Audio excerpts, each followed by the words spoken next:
The Tragedy of Cinema podcast is intended as a family-friendly program that by extension strives to be inclusive to all people regardless of their ethnicity, gender, creed, or any other identifying factors in this incredibly diverse world of ours. With that said, some of the films we discuss may contain serious subject matters or have content considered morally objectionable by today's standards. We do not intend to condone or dismiss these aspects of these films, but our primary focus will be on what we believe the film succeeds at, some fun facts, and our personal enjoyment factors of each film. With that said, we hope you enjoy the show.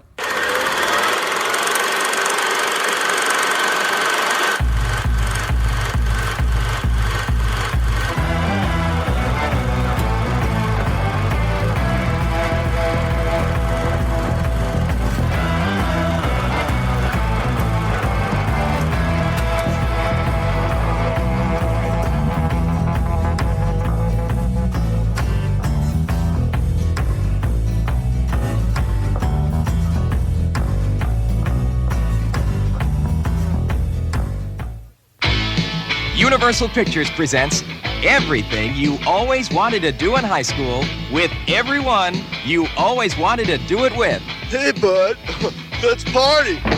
They're the students of Ridgemont High. Brad Hamilton, the fast food king. I shall serve no fries before their time. It says 100% guaranteed, you moron. Mister, if you don't shut up, I'm gonna kick 100% of your ass. Charles Jefferson, a man with a mission. Oh, gnarly. Linda Barrett, not exactly the girl next door. Awesome. Totally awesome. And Jeff surfs up Spicoli. People on moods should not drive.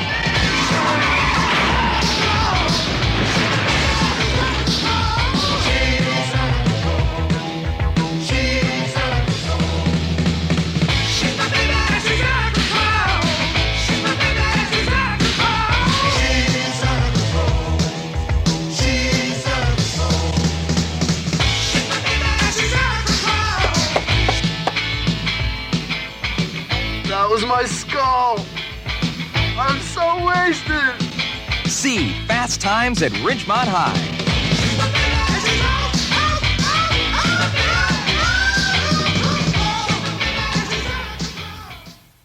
Hi guys, welcome back to the Tragedy of Cinema podcast. I'm your host Jimbo. Today joined once again by Kyle Zahner. Kyle Zahner in the house. Today we'll be discussing for episode 116, Fast Times at Ridgemont High. And high would be an accurate term. High would be an accurate term, that's for sure. So Kyle, before we get started, obviously I have a question for you. Okay, shoot it. Hit it with me, Jimmy. Kyle, which movie/TV show, high school or college, would you see best fit for you to attend? Best fit for me to attend? Oh, gosh. Oh no! It's funny because it's such an immediate, it's an answer that's going to date me specifically to be younger, because it's probably like Charlie Bartlett or Easy A or something like that too, or like high school kids like Charlie Bartlett. What is those even from? You haven't seen any of those movies? Oh, they're movies? Yeah, Easy A with Emma Stone. She was like a big. No. She was accused of being a whore and. I'm going to date myself then. I'd probably say Rydell High for me, which was from Grease, okay? Oh, I don't remember the names of the high school movies at all. Or what about, Bayside High from Saved by the Bell or whatever it was? Gosh. Drawing details at me in the morning for sure. Like I can't remember, the high school in Charlie Bartlett. I can't remember. He went to a weird private school. What was that one? Wasn't it like Ned's Declassified in 1 2 or something? Yeah, I don't know. Yeah. All right, Kyle. Some obscure Nickelodeon show. Yeah, we decided for this week and next week we were going to do a couple of fun movies. Because after watching Dr. Zhivago, man, it really just dragged you down. Pull yourself out of the fire. So yeah, we decided to get a little slap happy and have a little fun. Especially next week's going to be really fun, but we'll talk about that later. Yeah, got to bring some ridiculous movies into the mix. Yeah. So Kyle, go ahead and take it away. All right, we have The Fast Times at Ridgemont High, released in 1982, directed by Amy Heckerling, written by Cameron Crowe for the screenplay and the book, and cinematographer was Matthew E. F. Leonetti. Editor was Eric Jenkins, and casting director was Don Phillips. Bring up the casting directing for this one, though, because this movie is an all-star cast before any of them were all-stars. We'll definitely get to a very long cast list here in a few minutes. But budget for the film was just $4.5 million. Very cheap for back in the day, especially. Opening weekend, it grossed about $2.5 million. So not a big opening weekend, but gross worldwide, it exceeded all expectations and made $27.1 million. So that's big money for this comedy classic, if you will. Raunchy comedy. Raunchy comedy classic. There we go. Raunchy. That's the word. That's the word hits right. For a quick plot summary here, it follows a group of high school students growing up in Southern California, based on the real-life adventures chronicled by Cameron Crowe. Stacey Hamilton and Mark Ratner are looking for a love interest and are helped along by their older classmates, Linda Barrett, Mark Damon, respectively. The center of the film is held by Jeff Spicoli, a perpetually stoned surfer dude who faces off with the resolute Mr. Hand, who is convinced that everyone is on dope.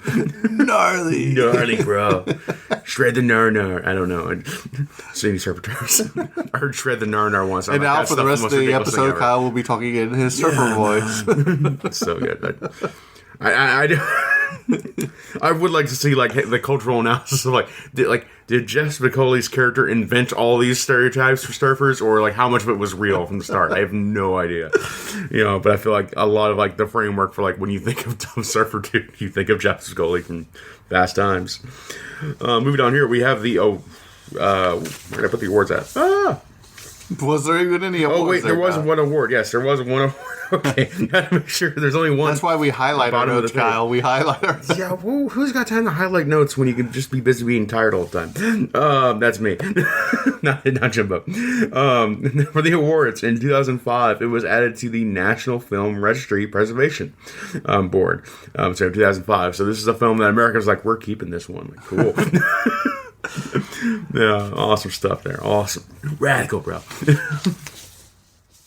Technical details. We have a runtime of just 90 minutes. 95, the credits of the movie. Sound mix. This is a mono audio film, so don't worry about the surround sound speakers, guys. Your regular TV speakers work just fine because you're getting the same quality regardless. Color info. This is a color film. I would hope so, considering it was released in 1982. Aspect ratio, we have 1.85 by 1, so a little bit wider than the typical, well actually that's about the same, about 16 by 9 roughly. 1.85 by 1. Conversion rates, do your math kids, be fine. Camera, we're using an Ultracam 35. But I believe that's on the cheaper side of most cameras used back in the day, but not inexpensive. You're still a professional if you get an Ultracam, but still, that's how it worked out. Negative format, 35 millimeters. Process, spherical. Again, the process is spherical. See, did you hear that, Dad? Our toast, we let Kyle listen to you trying to say spherical. If you want to hear my dad stumble through that and have a good laugh, go back and just listen to just the last Universal Monster series show we did on Son of Frankenstein, and you'll get a good chuckle. All love you, fun. Dad. All in good fun, Jimbo's dad. We love you. Let's hear here. We have specific release date actually is August 13th of 1982, so this was a summer film back in the day. Awesome stuff. Good time for that. Summer, it's a blockbuster of its time. In its own way, for a raunchy comedy to be that successful is still insane. Quick shout out to the soundtrack of the film. We have some films like something like Raised on the Radio, performed by Ribbons, Somebody's Baby by Jackson Brown, Love Rules by Don Henley, and Waffle Stomp by Joe Walsh. We also have like Never Surrender and a bunch of other little small songs. The movie had an excellent little soundtrack that I appreciate dearly. Then moving on to the biggest portion of the list we have going on here, we have the cast of Fast Times at Ridgemont High. I'm trying to do basically one movie per actor here, because that's why I printed it off, and then we'll go on forward. So of course we have the legendary Sean Penn playing Jeff Spicoli, the surfer dude, perpetually wasted. High as a kite, Jeff Spicoli, surfer dude. Sean Penn been in many films. A lot of controversial history around him as well. But Sean Penn also like Mystic River in 2003, one film for him right there. Next up, we have Jennifer Jason Leigh playing Stacey Hamilton. She was in the film pretty recently, The Hateful Eight in 2015. Then we have Judge Reinhold playing Brad Hamilton. Judge Reinhold was also in movies like Beverly Hills Cop in 1984. Then we have Robert Romanes, see, spherical. playing Mike Damone. He was in the film The Runaways in 2010. Then we have Brian Backer playing Mark the Ratner. He was in the film Loser in 2000. Then we have Phoebe Cates playing Linda Barrett. Phoebe Cates was also in the film Drop Dead Fred in 1991. Then we have Raoul Watson playing Mr. Hand. He was in the film Popeye with Robin Williams in 1980. He's Popeye's dad, I do believe. Yeah, I believe so. Yes, you are. I haven't watched a movie in forever.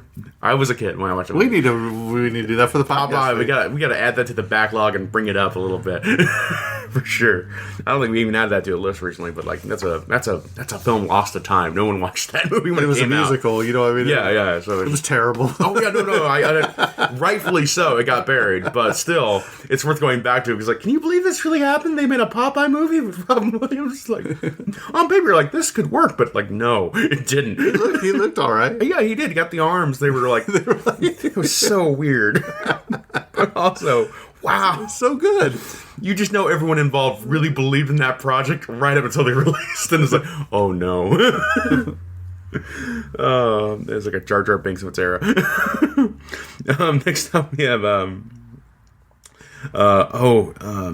Vincent Chevalier playing Mr. Vargas. Vincent Chevalier was also in the film Tomorrow Never Dies in 1997. I think, isn't he also the guy that's in Ghost as the guy on the subway?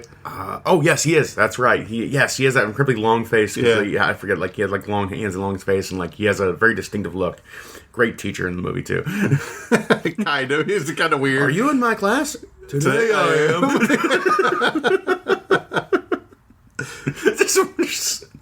We just want him in the scene, right? Yeah, sure. He's not written into it. It's fine. Roll with it. Just tell Sean Penn, just ad-lib it. Today I am. That's good enough.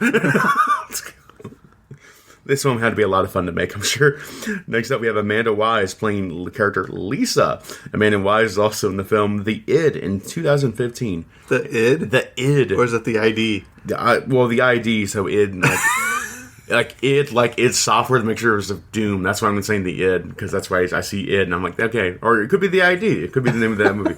But it does capital I, lowercase d, so I'm thinking it's id, and not ID as an identification. Or I'd. It could be I'd. Gosh. The English language is so hard. You never know how anything's pronounced in the world. And that's my excuse for why no one can say spherical. Next up, we have D.W. Brown playing Ron Johnson. D.W. Brown was also in the film The Haunting in Connecticut remake in 2009. The Haunting in Connecticut. I feel like they've done like 5 of those or something like that, too. I'm thinking of... No, there's always like a haunting of Emily Rose. Oh, yeah. Haunting in Connecticut. What's the house? American Haunting. What's the house? The classic house? Amityville Horror? Amityville Horror. There's like 20 of those movies now or something like that. It's insane. Next up, we have Forrest Whitaker playing Charles Jefferson, the football player. Macaulay crashes his car. Just completely wrecks and he destroys. It's like, listen, my uncle's got a bunch of tools. I can totally fix it. You can't fix this. I can fix it, dude. I can fix it. Like, dude, so they basically sabotage the other team and put the brilliant move of just completely and he just destroys the other football team, exactly. Like 42-0, remember? I love how they put a real good bow around that scene. It was like, I can fix it. Like, no, the opposite can fix it. So they just, frame the other team, and then it makes Forrest Whitaker's character so mad he just completely wrecks the whole other team. Just, jumping up. It's like activating his superpowers. Forrest Whitaker powers. Yeah, Forrest Whitaker also, of course, perhaps best known actually for his 2006 film, The Last King of Scotland. I always think of him in the movie Phenomenon. That's where I was thinking, where he co-starred with John Travolta when John Travolta was getting his genius powers that were killing him. That was kind of a fun thing. Great. Forrest Whitaker, awesome actor. Next up, we have Kelly Maroney playing Cindy. Kelly Maroney was also in the film Night of the Comet in 1984. Next up here, we're going to get through the list of people's names that have their no picture on them. So, there's one that you already forgot. Nicolas Cage is in it. Nicolas Cage is in there. He's a little further down the list because he only has like one little probably less than 20 seconds of screen time. But I think he's like eating a sandwich in one of the restaurants. But I got him on the list somewhere in here. I know I wrote him down. It might not say Cage. It might say it does. Nick, whatever the other word. Yeah, Nicholas Coppola. Cagey. Yeah. Oh, yeah, that's right, because his real name. Yeah, okay. Where was I? Kelly Maroney, and yep, not the comment. Next up, we have Tom Nolan playing Dennis Taylor. Tom Nolan was also in the movie Pretty Woman in 1990, another film we've covered this year, I believe, in these podcasts. Next up, we have Blair Tifkin playing Pat Bernardo. Blair Tifkin was also in the movie V in 1984. Then we have Eric Stoltz playing Stoner Bud. Eric Stoltz was in Pulp Fiction in 1994, another movie we carried just this year. Next up, we have Stanley Davis Jr. playing Jefferson's younger brother. He's like, you can't fix his car, man. Awesome, good actor. Stanley Davis Jr. was also in the film Leon the Pig Farmer in 1992. What? Never heard of that film ever. Never heard of The Pig Farmer in a movie title. That's one. Maybe it's great. I have no idea. Oh, excuse my cough. Next up, we have James Russo playing the robber at the end of the movie. Let's see here. James Russo was also in the film Not a Stranger in 2018. Very recent. Haven't seen the movie Not a Stranger, but maybe it was good. Next up, we have James Bolt playing Greg. James Bolt was also in the movie Atrocity in 2006. Oh, next up here there we go, Nicolas Cage, as listed as Nicholas Coppola, playing Brad's Bud, for like one quick little cutaway, not even a scene, just in for like a cutaway. It's like, oh, is that Nicolas Cage? But also isn't he one of the guys that I don't think he got the job for? The one guy that got fired, he got those two guys as the job. Oh yeah, I think you're right. Yeah, when you talked to because they got hired on later. Right. But I don't think he talks at all in the whole film. I think there's a one scene, and then that one character, Damone, maybe. Judge Reynolds' character, Brad Hamilton, got him the job, and but that's just all implied. That's not even seen in the movie. Them getting them the job. It's just like they walk in the restaurant without shirts, and all of a sudden, I got a job now. Yay. Yeah, Nicolas Cage's little role there is a fun little thing because you barely recognize him in the film. He's like, oh yeah, that forehead, that's his forehead, bro, all right. Which is a weird thing. You don't even realize you recognize that in that actor, but sure enough, like, yep, that's him. All right, so moving on from Nicolas Cage. Of course, also he was in the movie Face Off and Con Air and a bunch of other films that we've all seen Nicolas Cage films. If you watch movies, you've seen Nicolas Cage. Next up, we have Reginald Farmer playing the vice principal of the school. Reginald Farmer was also in the film National Lampoon's Animal House, another classic raunchy comedy for the era. 1978 to 1982, so just 4 years later, that movie got made. So, yeah, he's getting typecast in the role. Next up, we have Anthony Edwards playing the other stoner bud to Nicolas Cage. Anthony Edwards was in the ER movie in 1994. ER TV series. ER TV series. You're correct. ER. Oh, God. I don't make distinctions. It's all filmed to me. It's fine. Next up, we have Pamela Springsteen playing Dina Phillips. Pamela Springsteen was also in the movie Sleepaway Camp 3, Teenage Wasteland. It's also Bruce Springsteen's wife. Oh, wow. Cool. That's my last name. Next up, we have Stuart Cornfield playing the Pirate King. Stuart Cornfield was also in the film Old School in 2003. Oh, man. I think it was like one of the first real raunchy comedies I watched as a kid and didn't really understand what was going on. Next up, we have Sonny Carl Davis playing the businessman as Sonny Davis. Sonny Carl Davis was also in the film Thelma and Louise in 1991. Next up, we have Michael Weil playing Brad's Bud, again, one of Brad's mini buds in the film. He was also in the film Full Blast 2 in 1991. Next up here, I'm going to really start trimming the list a little bit to get the time moving and get through all these names. We have Patrick Brennan playing Curtis Spicoli. Patrick Brennan was also in the film Darkroom in 1981. Then we have Stu Nathan playing Stu Nahan. Stu Nahan was also in the film Rocky 3 in 1982. Dwayne Tucker playing Dr. Brandt. Dwayne Tucker was also in the film Ginger in 1971. Martin Brest was playing the role of Dr. Miller. Martin Brest was also in the film Scent of Woman in 1992. Let's hear Martin Brest. Brest is spelled B-R-E-S-T. You would say breast, right? That's what I'd say. Yeah, okay. Well, I'm thinking breast, but... Or B-Rest. Yeah, B-Rest. Yeah, Mr. B-Rest. Gosh. Just a hip-hop... I'm glad we're having fun today because after... Call me Mr. B-Rest. I'm glad we're having fun today because after Dr. Zhivago, we needed something like this. Exactly.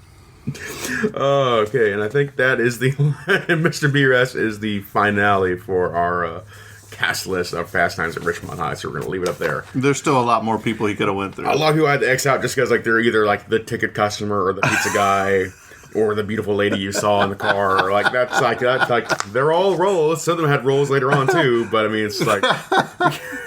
And if you're driving around the Indianapolis area today, going south on 65, you might see Kyle dressed in a full pirate costume. Exactly, always. All right, Kyle, let's talk a little bit about this trivia because one thing everyone needs to know about this movie before we get started, just like Animal House, this is an R-rated movie. Mm-hmm. And actually, the director actually was going to go full frontal on some male nudity too, and they had to trim it back so it didn't get the X rating. So just be careful when you watch this movie. So. Mm-hmm. So Nicolas Cage, as we talked about, he was actually considered for the role of Brad Hamilton, but the studio thought his performance was too dark. It's like, really? But he was only 17 at the time. He lied about his age and said he was 18 because he wouldn't be able to work as many hours as a child actor, of the labor loss, right? So Nicolas Cage lied about his age so they could get a bigger part. Mm-hmm. That's funny.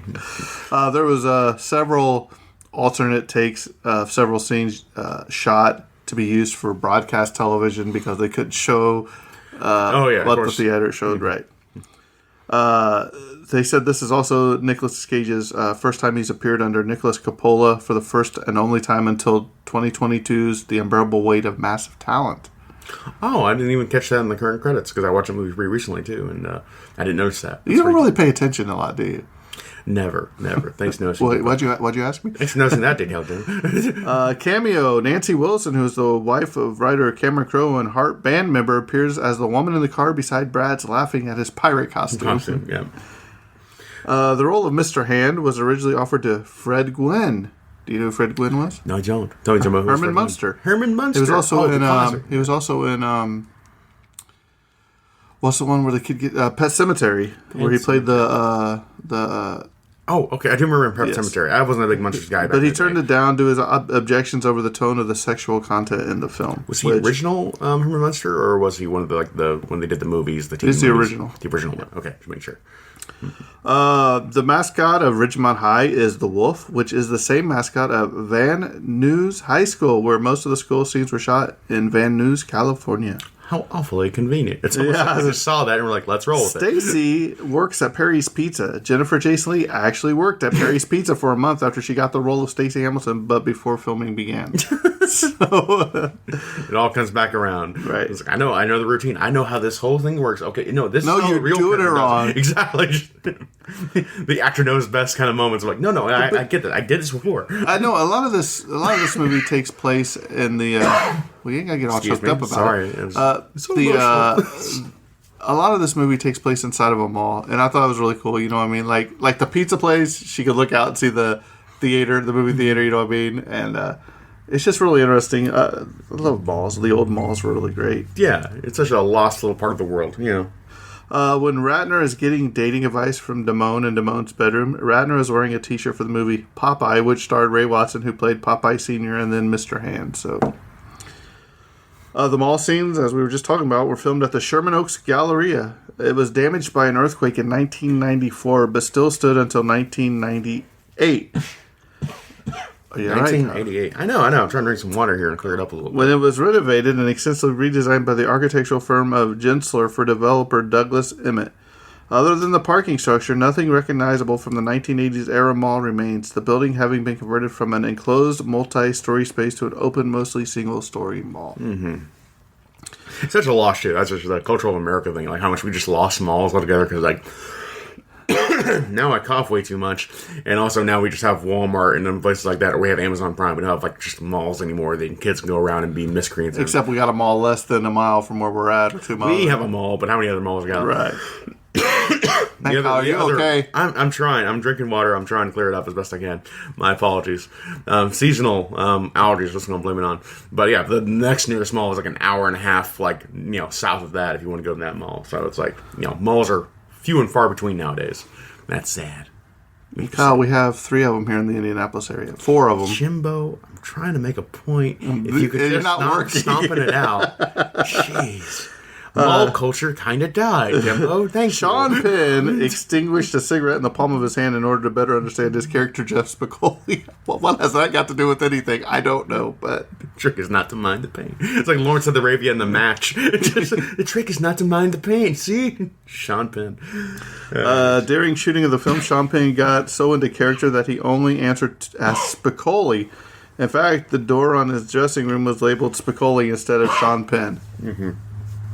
Do I need to pause it, Kyle, so you can take care of something? Just for a minute. No. All right, hang on. We'll take a short break.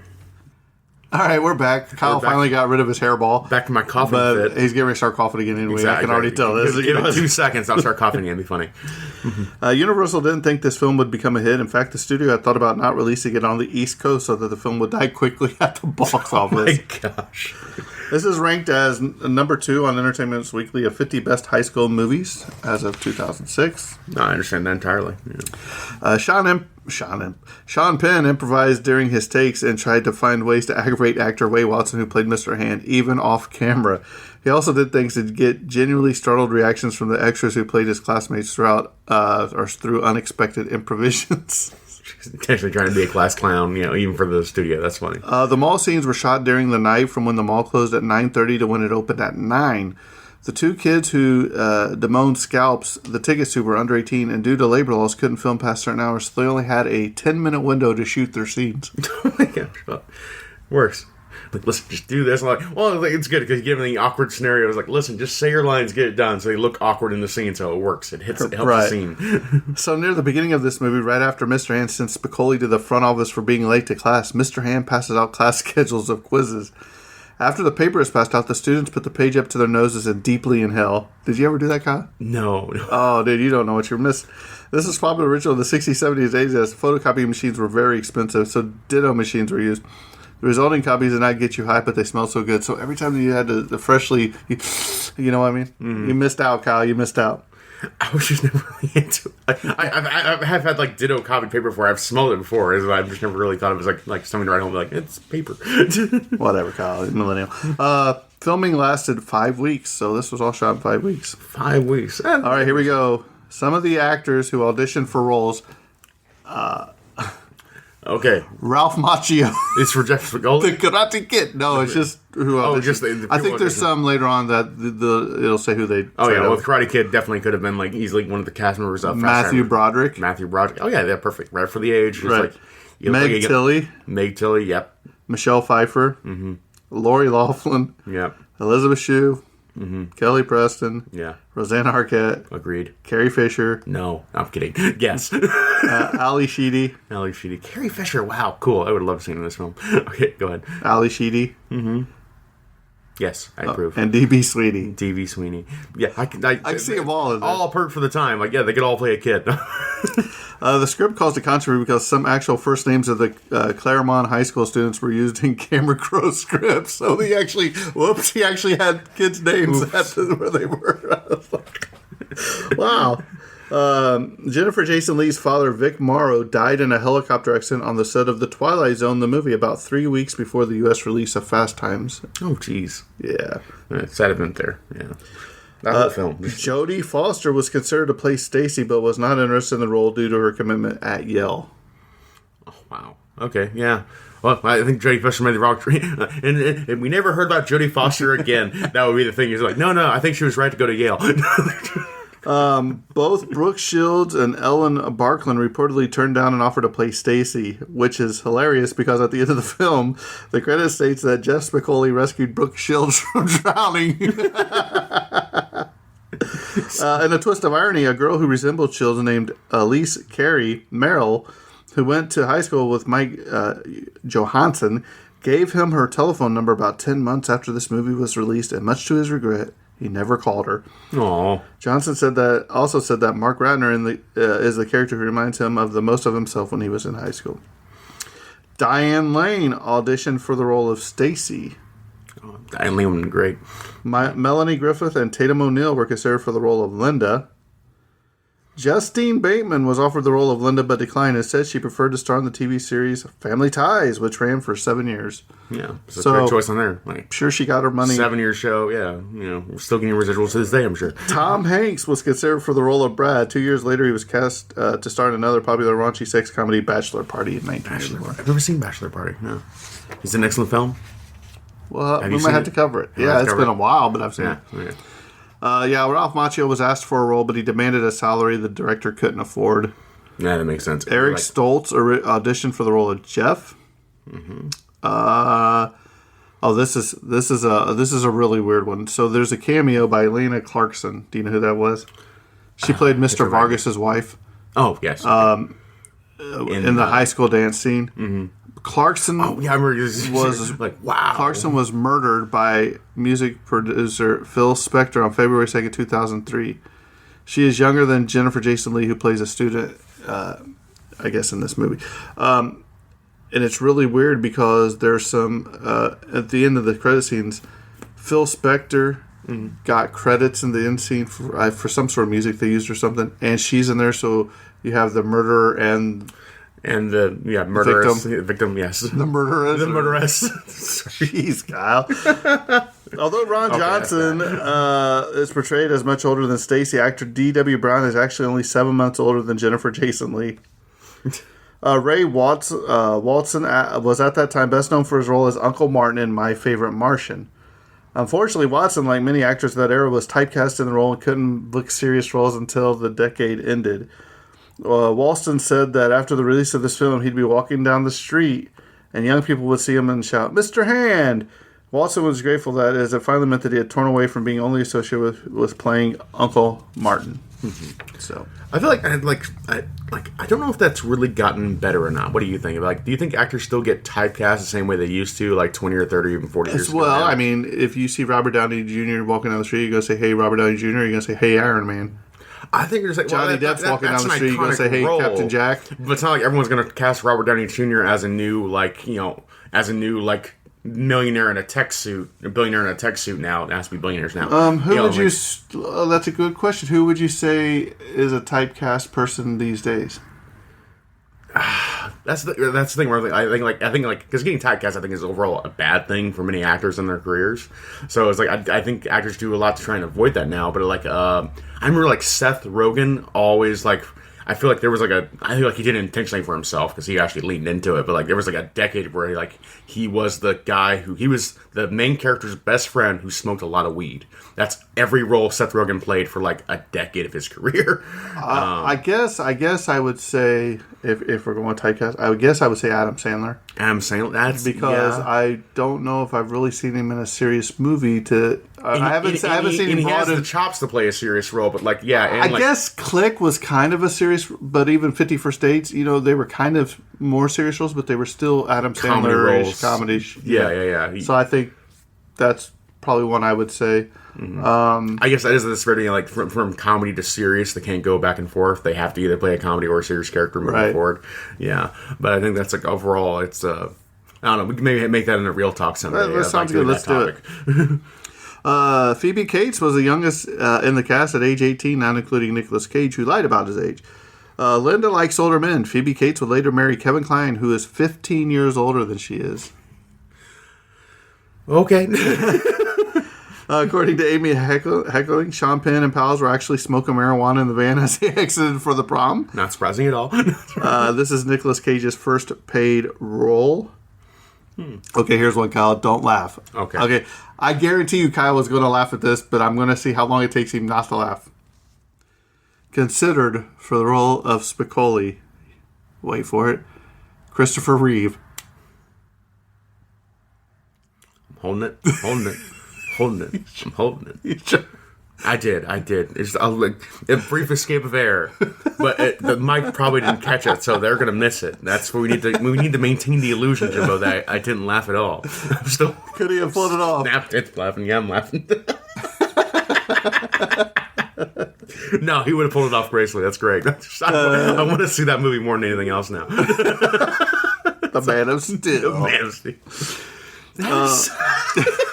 I don't know, man. That would have been so terrible. That would have been great. Are you kidding me? That's great. Christopher Reeve. Matthew Broderick Talk about not being typecast at that point. I was the Man of Steel and I was the Stoner Bro. Well, and that Christopher Reeve was being typecast usually around that point because, he was Superman. Yeah, he said he couldn't even try to break away from that, but he wanted to do other things in acting. And he's done Somewhere in Time. He's done a lot of good movies after that. Yeah, he's had a great career, I think.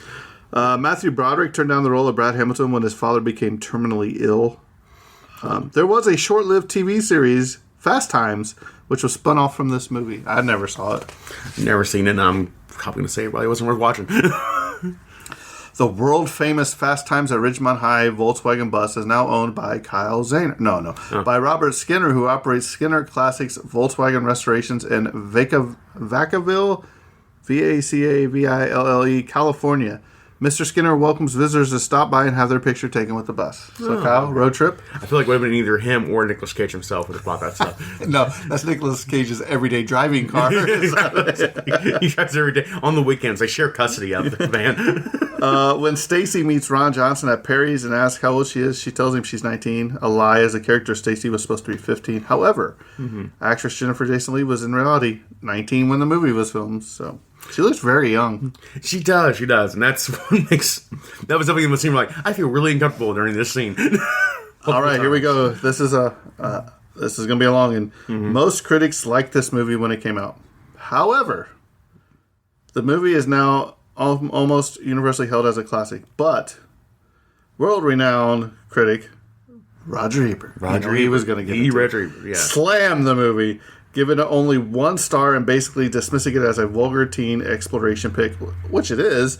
Yeah, I think it. And here we go. Here's the quote. Are you ready? And we'll get Kyle's thoughts after this. The movie's another one of those adolescent sex romps such as Porky's and Animal House, in which part of the humor comes from raunchy situations and dialogue. This movie is so raunchy, however, that the audience can't quite believe it. I went to a sneak preview thrown by a rock radio station, and the audience had come for a good time. But during a scene involving some extremely frank talk about certain popular methods of sexual behavior, even the rock fans were grossed out. There's a difference between raunchiness and gynecological detail. The movie's cast struggles valiantly through all of this dreck. Rarely have I seen so many attractive young performers invited to appear in so many unattractive scenes. Leigh, for example, plays a virginal young student at Ridgemont High. She's curious about sex, so the script immediately turns her into a promiscuous sex machine who will go to bed with anybody. And then her sexual experiences all turn out to have an unnecessary element of realism. What he's talking about there is the abortion scene. So that we have to see her humiliated, disappointed, and embarrassed. Whatever happened to upbeat sex? Whatever happened to love and lust and romance and disappointed and embarrassed? Whatever happened to, whatever happened to upbeat sex, he says again. Whatever happened to love and lust and romance and disappointed and embarrassed? Oh, sorry, I said that twice. Double line. Man, it's got it 3 times in here. And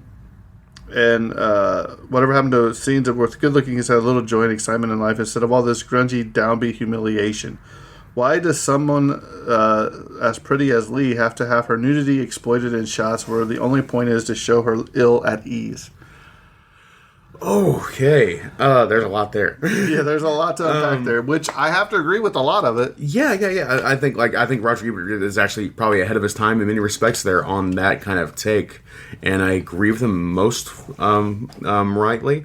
I think this movie has dated itself kind of like a lot by some of the like cultural things of like what we consider to be like okay and not okay during a lot of this film, and I largely agree with him. But at the same time, I feel like this film does a lot to like I think at the beginning of like the first 20 or 30 minutes of this film is trying to like hook in young kids who think this is what all about being a high schooler and being rambunctious is like, and then the next later 2/3 of that film or half of that film is then making fun of those exact same kids of like how like those things can like get you in trouble and like really mess you up in a lot of bad ways, like having to get an abortion, being sexually promiscuous and like that too, where it's like it's like it's okay to get involved in some of these like dumber things kids are involved in, but also there could be serious consequences that you don't really initially expect. So I think like part of it is like oh yeah, look, we're having these kids all do these dumb things, but then also like the consequences can really suck and be a huge downer for these kids. And I think the film tries to do that semi-successfully. I think I got the vibe from that in the film, and I think that works for me. But I think Roger Ebert's take is also still like that's perfectly fair from him as well. And Roger Ebert's and usually I don't really care what the critics say because they'll bash on movies that I like, or if I don't like a movie, they think it's the greatest movie ever made. You know what I mean?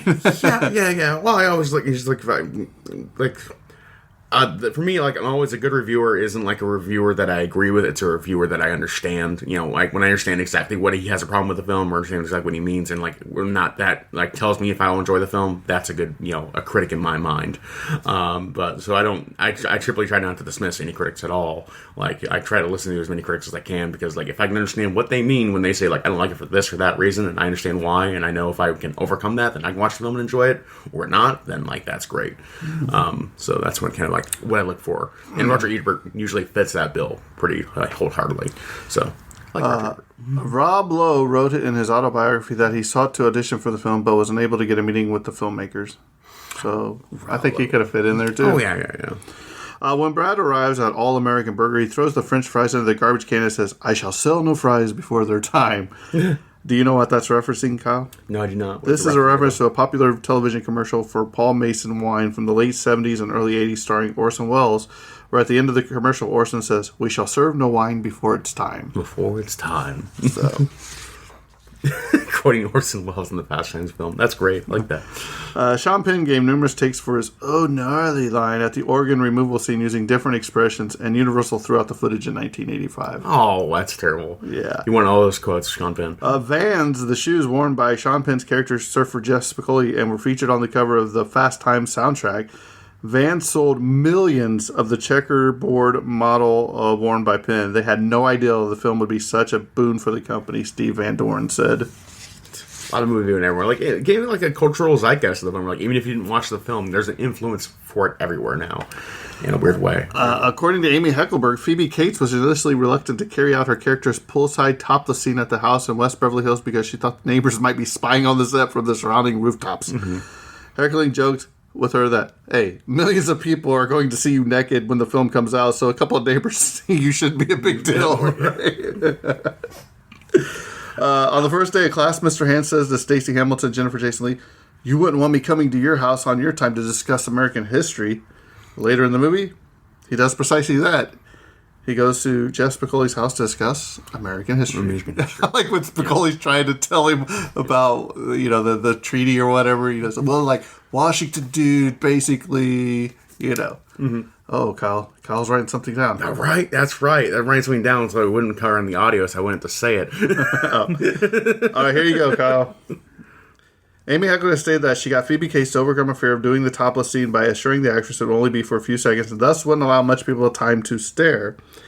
However, ironically, in the following years during the era of videotape home video, it became a running joke at many video rental stores that copies of Fast Times at Ridgemont High often suffered a predictable flicker during the topless moment in question because many renters had paused the video on that shot, causing excessive wear. The VHS tape damage on the rental stores. Yep. Right. So there you have it, Kyle. Give me your thoughts on Fast Times at Ridgemont High. Ridgemont High. Dude. Well, I would say it's no longer a film where like I feel like young high schoolers need to watch Bring It to Ridgemont High to get like a sense of the culture. Like it's now a film of its era for sure. So like if you're interested in watching a film from that era and getting a feel of the general like how the culture viewed itself, I think it's excellent and well worth from like film history, and it's still a funny film overall if you can overlook some of the more raunchier details that have aged a little more poorly than the others.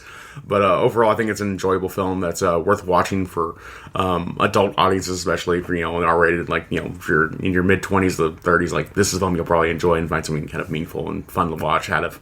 But overall, it's no longer, it's no longer that movie for the, like, sneak into the theater when you're 17 and watch this film because you can't watch R-rated movies or whatever, or 16, whatever. So that's definitely not that film anymore. But still, like, overall, good film. Jimbo, how do you feel about it? You're gonna be a little harsher than me, probably. Because I'm like a mean generous. We watched this to cover the podcast. We watched Animal House to cover this on the or to cover it on the podcast. It's just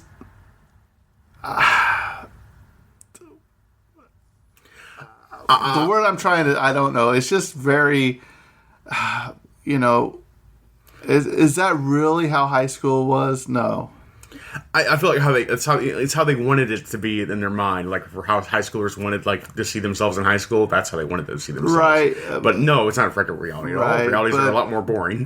Was it entertaining? I mean, yeah, it was entertaining, I guess. Mm-hmm. Why Spicoli was even in the movie, I have no idea, because he's having pizza delivered to class. Also, even calling him the main character feels completely because he's basically, if I had to say a main character, it would probably be Jennifer Jason Leigh's character. I forgot her name. Jennifer Jason Leigh's not Linda, character. it's the other one, ain't it? Yeah. Stacey Hamilton or Brad Hamilton are like the main characters in my mind. Right, those two are the brother and sister. The right, leads in that film, in my opinion. Right. Yeah.